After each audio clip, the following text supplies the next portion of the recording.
España, con la tercera mayor esperanza de vida del mundo, cuenta en la actualidad con 9 millones de personas con 65 años o más. Es el 20% de la población.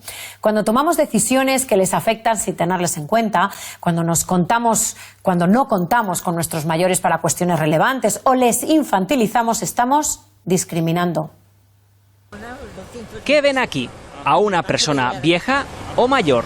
La RAE define vejez como senil, senectud, achaques, manías, para muchos un claro ejemplo de edadismo. El edadismo es la discriminación por razón de edad, es decir, es tratar a una persona de forma discriminatoria por el hecho de que tenga muchos años. El lenguaje también discrimina, por eso desde reescribamoslavejez.org se recogen firmas para pedir a los académicos que añadan algún adjetivo positivo. Poder hablar de una persona que se hace mayor podría ser sinónimo, por ejemplo, de experiencia, sabiduría. ¿Y nuestros mayores qué definición harían? Usted lo podría definir como experiencia. Míreme a mí, yo de manías no tengo. Vieja es la ropa, las personas no. Sin darnos cuenta, todos podemos cometer edadismo cuando infantilizamos o no tenemos en cuenta a nuestros mayores. Cometemos edadismo en nuestro día a día cuando decido que yo hago las cosas por la persona mayor porque voy más rápido y ella al final no lo va a entender. Pero sí que a la gente más mayor le tratamos pues gente de que se le va la cabeza,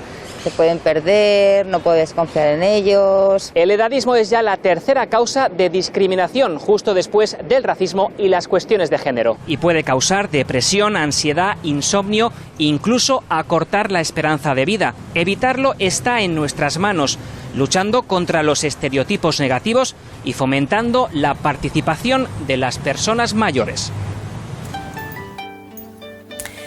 Así ha lucido esta noche en la fachada de la Sagrada Familia, iluminada de azul por el Día Internacional de las Personas Mayores. Con este acto se pretende visibilizar la soledad no deseada que sufren muchos mayores. Un homenaje que esperan que sirva para reflexionar y revisar el modelo de atención que reciben estas personas.